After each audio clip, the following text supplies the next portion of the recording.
So in case you guys don't know, there's actually been some files found in Grand Theft Auto Online that suggest in a future update, the Chariot Romero Hearse is going to be available to purchase in online.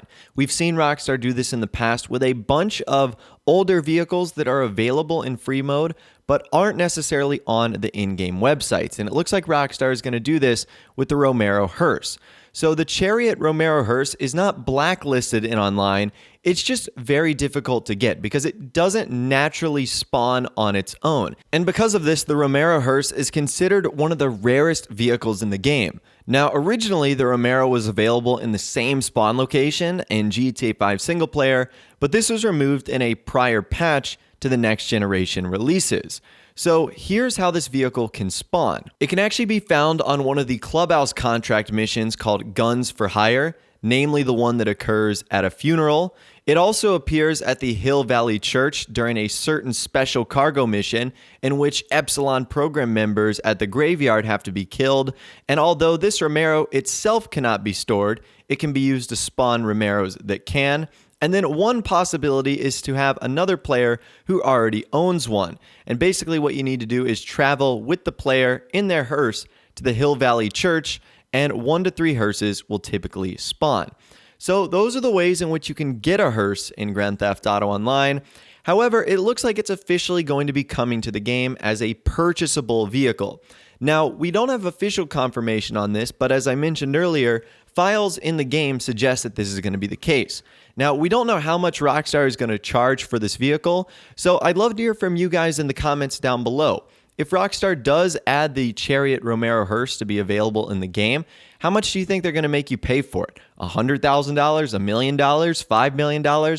Let us know in the comments down below. Anyways, today we're going to be talking about 15 plus things you might not have known about the Romero Hearse and that you need to know before you end up buying this vehicle in Grand Theft Auto Online. So the first thing you need to know about the hearse is obviously its most unique feature, and that is the casket in the back, obviously the shape and the design of the vehicle itself.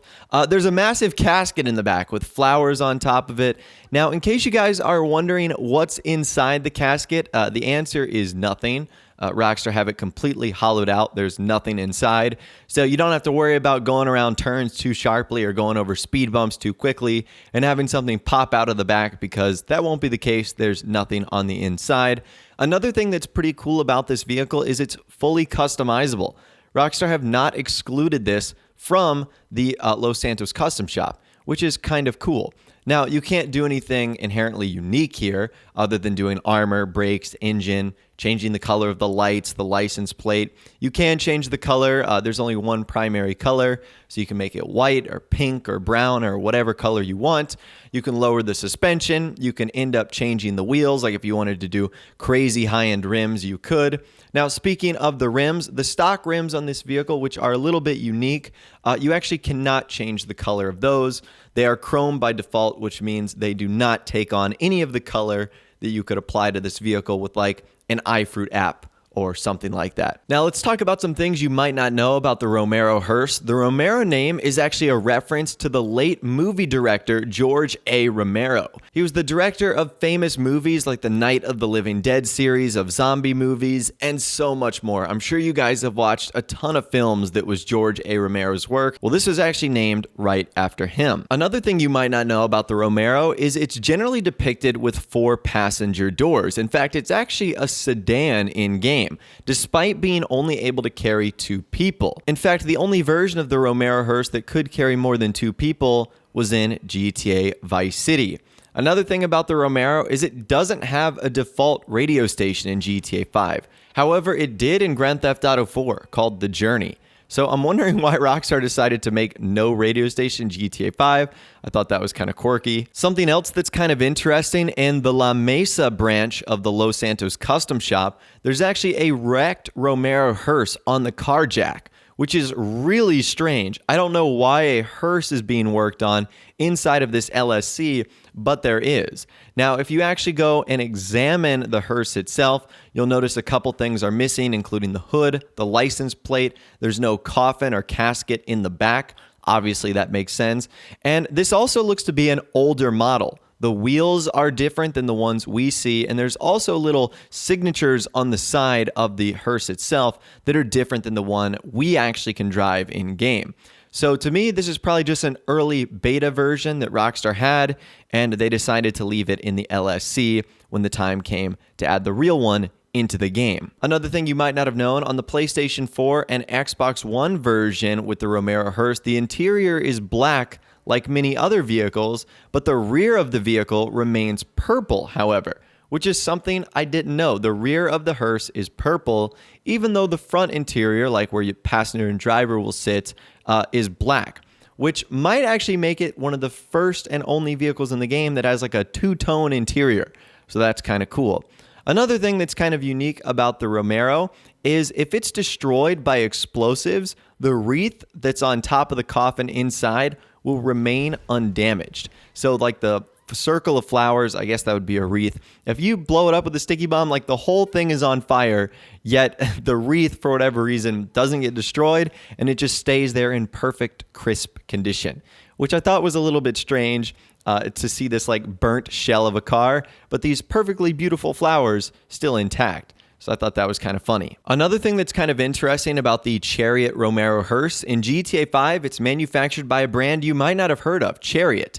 However, that's kind of awkward because it still retains an Albany badge mounted on the hood. So that might be an interesting oversight because in Grand Theft Auto 4, it was actually manufactured by Albany. The change to Chariot was only made in GTA 5. Yet in Grand Theft Auto 5, the hearse itself still has the Albany badge on there, which of course is a little strange. Now, in case you guys have never heard of Chariot before, that's okay. Chariot is an American automotive coach builder in the HD universe that actually made its debut in GTA 5. Now, Chariot could be based off of any of the coach builders in the US, and they don't have their own logo visible on their vehicle because the only vehicle in the game is the Romero, which is quite strange.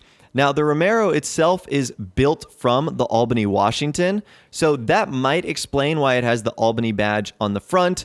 In fact, I'm really not too sure why Rockstar decided to go with Chariot. They might as well have just kept Albany from GTA 4. Now, according to the GTA Wiki, Chariot's sole vehicle, the Romero, has coachwork that bears a strong resemblance to the coachwork found on the hearse that carried former U.S. President Ronald Reagan to his grave, leading one to believe it's based on whichever coach builder built that hearse. It may be based on an American car manufacturer, Lincoln. So that's kind of interesting too. Now, the last thing I really wanted to test with this is the speed of this car and the performance. So I was actually able to get this close to around 88 miles per hour. And this is pretty interesting because the Romero Hearse actually retains some of its handling elements from GTA 4. However, the top speed has been improved. So the one in GTA 4 was way slower than the one in GTA 5. But what's pretty interesting is once it's at top speed, the Romero Hearse can gain enough momentum to sort of push through obstacles and roadblocks relatively easily. So I'm not saying it turns into an insurgent or a Duke of Death, but it does have the capacity to ram through a lot of roadblocks and objects in game, which does make it a nice little unique feature of this car. But anyways, that right there is 15 plus things you need to know about the Chariot Romero Hearse in Grand Theft Auto Online before you end up having the opportunity to buy this vehicle. Once again, I'm very hopeful that Rockstar actually do allow this. I mean, they allow you to own, store, and customize the vehicle in game. It's just so hard to get, and it's obviously going to be awesome if they do add it on the website. But once again, I'd love to hear from you guys down there. Let me know how much you think this vehicle is going to cost once Rockstar does add it into online. I'd love to hear from you guys in the comments down below. If you did go on to enjoy this video, though, a like rating would, of course, be awesome. And also subscribe to my YouTube channel if you are new. We like daily GTA 5 videos like this. With all the way, guys, like I said, thanks so much for watching. Take care, and I'll see you guys in the next video.